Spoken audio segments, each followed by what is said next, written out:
Welcome to the Leader's Abstract, the podcast about the inner work of leadership. Here we explore the ideas, habits, and blind spots that shape how mission-driven leaders show up for their teams and the communities they serve. I'm your host, Dr. Jeremy Rudder. With me today is Joe Tomaino, CEO of Grassi Healthcare Advisors. Welcome, Joe. Hey, welcome. Glad to be here. Glad to have you on board, Joe. You and I go back quite a few years and we have some great stories to tell. But today I'd like to hear about your leadership journey and how you balance the stress of a 40-year career in healthcare with work life. Sounds good. So let's get started with your leadership journey. I've heard this before and I think it's fascinating. So why don't you share with our listeners how you got started in healthcare and how you ended up as the CEO of Grassi? Wow, it's quite a story. Yeah, it started as a youth. I used to work on my dad's gas station, which was on the corner of a very busy highway, and there were always these horrendous accidents out there. So I became interested in first aid and learning how to help people, and took first aid classes, and that really got me into healthcare as an area of interest. And as I was going through high school, I was looking at different things that you know concentrate on in college, and the nursing career really attracted me. I wanted to be an emergency room nurse and help people who had been in accidents. So I applied at Catholic University down in Washington and went off to college. And it was interesting. Over the time I was there, I became more interested in the nursing side of things than the medical side. So the medical side being, helping people in accidents. But as I learned more about nursing science, it was all about helping people adapt to their illness and adapt to their immobilities and chronic illnesses and so forth. So I became much more. My goal kind of changed from being an emergency room nurse to getting involved in helping people really adapt. So right out of college, then I got a job at Providence Hospital right outside of DC, and was a critical care nurse, and got tired of taking care of machines and not people, Yeah. So I did kind of the strange thing and really transferred to med surge, which people thought I was crazy, because everybody goes the other way, But to me, again, following that line of helping people adapt to their illness, I was much more interested in having patients I could talk to instead of people I could, you know, suction their trachs. Right. uh, you know, and that wasn't enough. So then I went off into home care and worked in the visiting nurse service in DC, doing home health care in the inner city, which was quite an experience, and we could tell multiple stories about that. Um, then DRGs came about, the prospective payment for hospitals, and the hospital needed people with expertise in how to get people through the hospital and back home. And so I had the perfect kind of background for that. I knew the critical care piece, I knew the med surge piece, and I knew the home care piece. So they hired me as a head nurse, and that was my first kind of foray into management, and that's how I got into it. Then my wife got a job up in New York, where we were originally from that area. She was from Maryland, but I was from New Jersey, and I got a job as a head nurse at St. Agnes Hospital in White Plains, and the place was going through financial difficulty, something you and I can always relate to, right? Uh, Absolutely. yeah, and I kind of kept going up the ladder as people kept falling off. So the That next that is one way to get up the ladder is to Yes, watch other people exactly. fall off. Exactly. So at the age of like 31, I became the vice president of nursing, chief nursing officer, and which was tremendous experience. Then we merged with another hospital after a few years of that, and I left there to become a professor at Columbia University School of Nursing, and I was there about a week, and the dean called me up, and she made me assistant dean for student services. So You just can't get out of management. Oh, I know, I know. So I was in charge of admissions and kind of student discipline, all those sorts of things, in addition to teaching. Then the Archdiocese called me back. They had some huge nursing homes in New York City that they had trouble managing, and they asked me to come and be the chief nursing officer at like an 820 bed nursing home in Manhattan, huge. That is Uh, huge. and so that got me back into operations. So then I went through a whole series of kind of going through a couple of years as a chief nursing officer, and then a couple of years as a uh, consultant. And the reason being is that I had gone to a career coach, and we talked about what's my next step, and the next step was to become a CEO. And in order to do that, I needed to get strategic planning, financial management, and so forth. So we thought the great way to do that would be to get some experience working in those areas. So I did a couple of gigs at consulting accounting firms, and then we'd go back to running facilities, and then back to consulting. And then I finally ended up getting my CEO job with Catholic Health Services on Long Island. I ran all the non-acute care assets for a health system, and and then I did that for 3 years, got restructured out of that, and then joined Grassi as a advisor, and then eventually became CEO of the healthcare division. That's amazing. What a great story. And you've been through a lot of the ups and downs that leaders use to try to prepare themselves for the future. And now you kind of have the best of both worlds where um, you're a CEO of an organization that does advising and consulting. And so you've kind of come full circle there. It's a great story, Joe. True. It's as I think back about it too, it's like the opportunities to learn a lot when presented with challenges, you know. And I remember Sister Irene Kraus was the first uh, hospital president I worked for. And Sister Irene actually became the first woman head of the American Hospital Association. She was a real innovative leader. And she used to tell us, if you can't deal with ambiguity, get out of healthcare. Oh, You absolutely. know? Or change if you Oh can't yeah, get used to yeah, change, that nothing is else is constant. exactly, Yes. exactly. So, Joe, having such a stressful career, up and down healthcare is not easy. And for those who are listening who don't work in long-term care or healthcare, um, it's madness. It's a wonder that any of us keep coming back. The target keeps changing. It's very stressful. But yet you see a lot of longevity in this field, especially in the long-term care field. And I think I attribute a lot of that to just balance, where people have to have balance. A lot of the leaders here are mission based and, they're doing things because their heart is into it. I'm known to say in orientation, within my homes is there are easier ways to make money than working in long-term care. And a lot of us do it, most of us do it, I'd say, because our heart is in it. And is that what has kept you going this through this 40-year career, Joe? Yeah, as I look back at it, I think originally I didn't have much balance. You know, and it's interesting. One of my professors in business used to say he was not a healthcare person. He used to look at us nurses in the room, and he'd say, "Beware of the seduction of the clinical." There's something really seductive about getting involved in clinical organizations.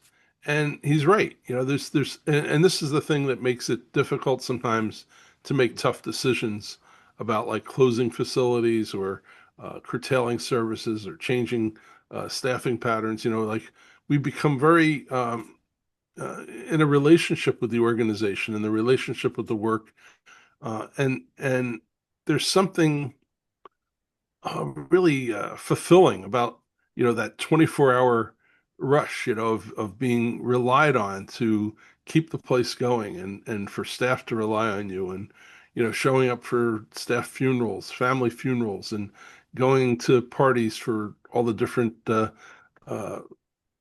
departments, and you just get kind of sucked into the whole thing, and then you end up. I mean, my wife got to the point where she would only go to a certain number of galas per year, Right, right. you know. But then as I got more into consulting, uh, it became the seduction kind of just kept going on. It's like the work becomes your hobby. Like Yeah, 7 days a week, you're just, you have a free moment, you go upstairs, you start typing up documents, or you start, working on a presentation, or do a thought product for, online. Uh, it was only by accident I kind of got into some rounding out, and that's when my wife got a dog about 3 years ago, and it turned out it was a, a very different dog than we were used to. It was a field lab.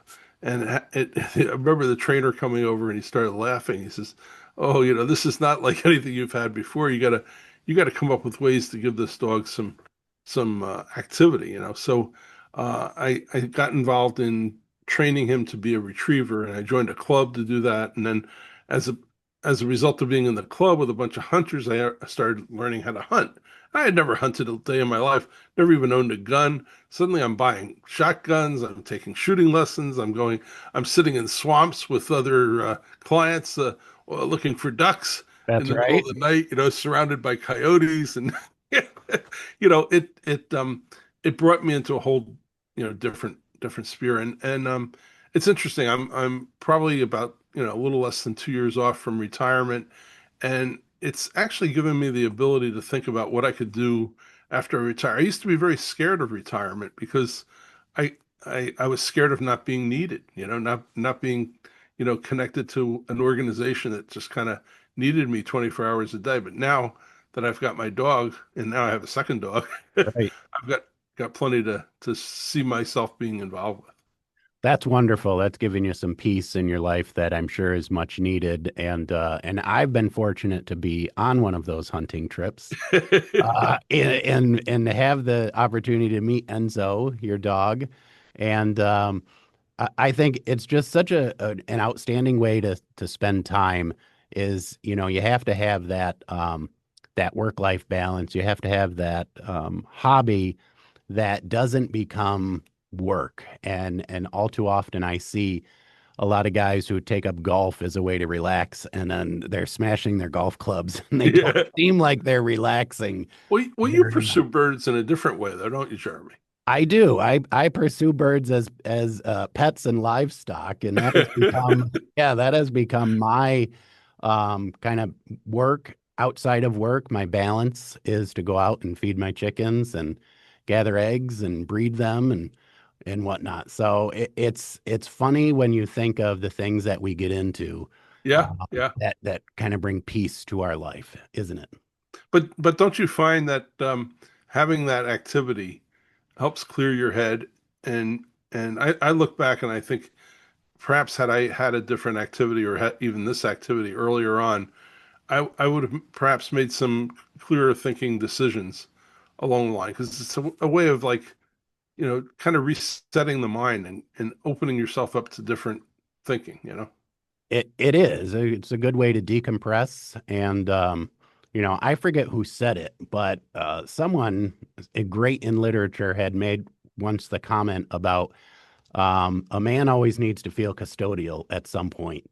And and I truly believe that. And so when you engage in work like we do, which is sometimes, it just feels like a losing battle and you're getting bashed over the head constantly with bad news and tough decisions and difficult conversations.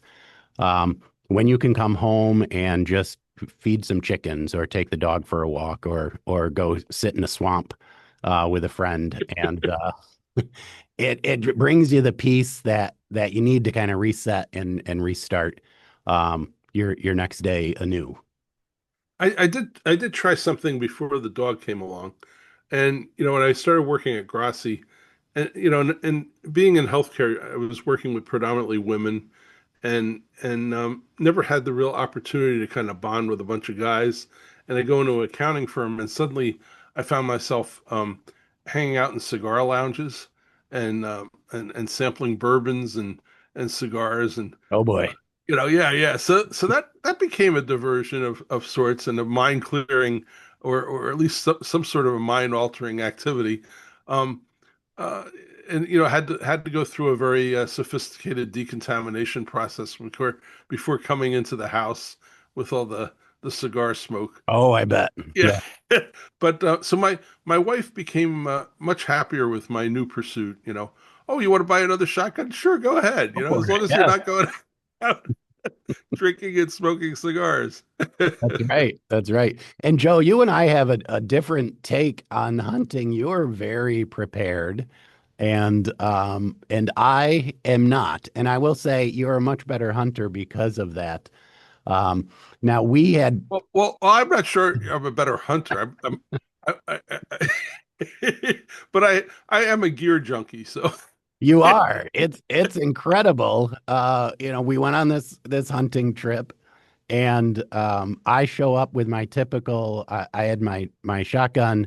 I had four shells because I thought if I didn't need any more than four, if I missed three times, and that's about it. Um, I had four shells. I had a backpack with a granola bar and a bottle of water and a duck call. And I pull up uh, and I'm ready. I'm like ready to go. I put my backpack on. I grab my gun and uh and I walk over and you are loaded to the brink with every tool and gadget imaginable. It was very impressive. I'm sure you must have looked at me and been like, "Are you kidding me? Look at this guy." and you had very holy waiters.